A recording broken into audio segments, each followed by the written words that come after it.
Nabi tidak pernah mengkafirkan sesama muslim, tidak pernah. Tapi kita hari ini sudah biasa. Karena saya mengharamkan ziarah kubur misalnya, lalu saya mengkafirkan orang yang ziarah kubur, ini biasa. Karena saya maulidan, lalu orang lain yang mengharamkan maulidan akan mengkafirkan saya. Ini jamak terjadi. Dan ini kita seolah-olah ingin dibawa paksa ke abad pertengahan di situasi yang berbeda seperti ini, dengan menggunakan rujukan-rujukan fikih yang sudah berkembang di abad pertengahan, dan hari ini kita dipaksa untuk menggunakan itu dan kita mundur ke belakang. Orang-orang tidak pernah punya anggapan hari ini dan semuanya merasa paling otentik dan paling orisinil ajaran agamanya. Padahal ini konsep yang salah. Kalau kita menganggap bahwa ajaran agama kita yang paling orisinil dan paling otentik, ya jangan hidup hari ini. Jangan hidup hari ini. Hari ini 100% kehidupan kita kalau dilihat dari segi otentisitas sudah jauh dari zaman Nabi. 1000% bahkan. Ada dua hal dalam agama. Ada thawabit, ada mutaghayyirat. Yang mutaghayyirat ini tidak baku, bisa dirubah. Tafsirnya bisa dirubah. Saya sudah mengatakan di podcastnya Bang Akbar Faisal. Riba positif haram. Al-Quran ini. Allahu ahallal bai'a wa harramar riba. Jelas. Jelas. Tapi apakah bank itu masuk riba? Ini kan tafsir mutaghayyirat. Bisa diperdebatkan. Pertanyaannya, kalau kita ngotot mengharamkan bank konvensional, kita semua hari ini menjadi orang munafik. Gedung ini tidak mungkin tidak melibatkan bank konvensional. Naik pesawat tidak mungkin. Naik haji tidak mungkin nggak naik pesawat. Dan pesawat itu semua menggunakan uang berbunga dicicilnya. Nyewa pun pakai uang berbunga, pakai bank. Makanya saya heran kadang-kadang ada satu ajaran yang mengharamkan orang kerja di bank, dia memilih berhenti, tapi kemudian jadi supir Grab. Ada Oppo, oh oke, berbunga. Akhirnya dia jualan habatus sauda. Dia pikir impor ekspornya habatus sauda dari Yaman itu tidak menggunakan bank. Ini anomali peradaban manusia yang kemudian menjebak kita karena kita betul-betul terhantui oleh otentisitas. Jangan salah, ada mutaghayyirat yang bisa dirubah, dan Islam ini berkembang karena Islam ini dirancang untuk menjadi agama yang bisa merahmati seluruh alam semesta sampai hari kiamat. Kalau kita stagnan di abad pertengahan, sampai nggak kita ke hari kiamat menjadi rahmat? Nggak bisa. Apalagi Islam diglorifikasi sebagai bejana untuk kebencian, caci maki, kekerasan. Nggak sampai hari kiamat kita sudah tidak menjadi rahmat, dan tidak akan laku. Islam tidak mempunyai daya tariknya. Orang masuk Islam karena ingin menikahi perempuan Islam yang cantik, bukan karena ketertarikan spiritual. Nah, adik-adikku sekalian, apa yang saya sampaikan ini adalah bahwa marilah jayakan agama kita ini lewat ilmu pengetahuan. Kalau lewat jalur politik, apalagi dengan mimpi-mimpi khilafah yang didengung-dengungkan oleh Hizbut Tahrir, oleh Ikhwanul Muslimin dan sebagainya, ini pada akhirnya akan membawa dekadensi terhadap dunia Islam sendiri. Karena impian-impian daulah khilafah Islamiyah inilah kemudian yang menciptakan firqah-firqah berbasis kekerasan, karena mereka ingin mewujudkan satu gerakan revolusi seperti yang ditulis oleh Said Qutb dalam Ma'lim fil Thariq. Perlu saya kasih gambarannya kalau ada yang belum tahu tentang Ma'lim fil Thariq.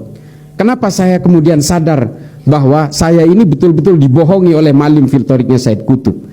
Setelah saya baca bukunya Lenin, namanya L'état et la Révolution, State of Revolution. Ternyata Said Qutb membuat Ma'lim fil Thariq itu sama persis dengan State of Revolutionnya Lenin. Cuma yang ini versi Islam, ini versi komunis. Itu aja. Kalau di dalam Lenin itu istilahnya revolusi, kalau Said Qutb mengistilahkan dengan jihad. Kalau Lenin mengistilahkan sebagai vanguardism, avant-garde, kesatuan kecil sebagai motor pemantik revolusi, kalau di dalam Ma'lim fil Thariq disebut dengan toli'ah.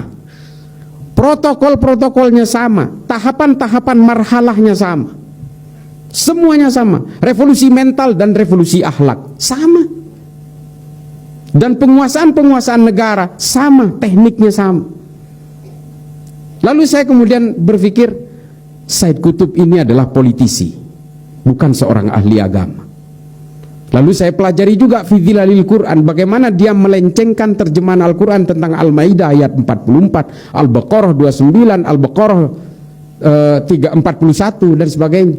Saya kemudian berpikir, ini politisi ternyata.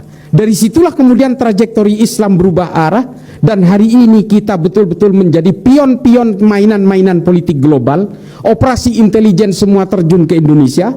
Setelah mereka melewati Timur Tengah, Asia Selatan dan sebagainya, mereka memantik Abu Sayyaf, gerakan Thailand Selatan. Bagaimana konflik Tamil dan Sinhala dibuat oleh intelijen Barat. Ini saya tidak tabu untuk mengatakan ini.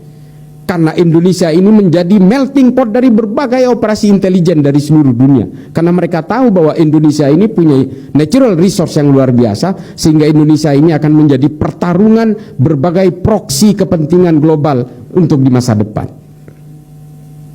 Nah, adik-adik sekalian, kalian ini tidak gampang menjadi generasi muda. Karena bagi kelompok-kelompok pengusung ideologi transnasional ini, kalian adalah investasi masa depan. Semua ideologi ingin menjaga supaya ideologinya tetap hidup, dan tumpuannya ada di kalian. Kalian adalah targetnya, kalian adalah sasarannya, dan kalian kampus-kampus seperti UNM, naudzubillah min dzalik, ini adalah jadi target-target sasaran mereka. Kalau di kampus-kampus hari ini banyak sekali gema pembebasan dan sebagainya yang menyuarakan bahwa solusi dari semua persoalan politik, ekonomi dan sebagainya, budaya adalah khilafah. Kalau soal khilafah nggak usah kita bahas. Adik-adik tinggal baca aja cuitan saya di Twitter. Islah_Bahrawi. Di Instagram juga Islah_Bahrawi, baca aja soal khilafah. Debatnya 6 hari 6 malam saya jabanin. Saya ingin membuktikan bahwa khilafah itu bukan buatan Tuhan. Itu buatan bangsa Romawi. Namanya Respublika Romana, yang kemudian di Islam dikenal dengan sistem syuro. Sistem Al-Mamlakah itu buatan bangsa Romawi juga, yang sudah dikenal sebelumnya dengan nama monarki absolutu. Dan kemudian ahlul halli wal aqdi yang dipakai oleh Bani Abbasiyah itu sudah dibuat oleh bangsa Romawi juga, namanya Concilium Plebis. Lalu kemudian oleh Hizbut Tahrir hari ini dikatakan ini buatan Tuhan, ini wajib. Persoalan yang paling mendasar yang dilakukan Hizbut Tahrir adalah ruang-ruang politik dianggap sebagai akidah, padahal ini fikih. Dan yang menganggap politik itu adalah akidah hanya kelompok Khawarij. Itulah mengapa mereka berani mengkafirkan Sayyidina Utsman dan kemudian dibunuh, berani mengkafirkan Sayyidina Ali kemudian dibunuh, berani mengkafirkan Sayyidina Hasan, Sayyidina Husain, dan berbagai perang yang diciptakan oleh mereka.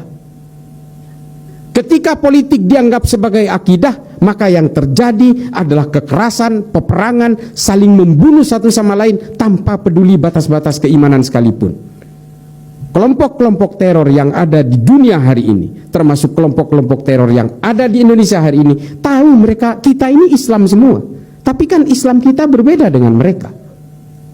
Inilah kemudian yang menjadi perhatian dari kita, bahwa ketika kita sudah diracuni oleh mimpi-mimpi politik, kita sudah diracuni oleh politisasi agama, yang terjadi apa? Kita saling mengkafirkan dan bermusuhan satu sama lain, meskipun keimanan dan agamanya sama, tafsirnya sama.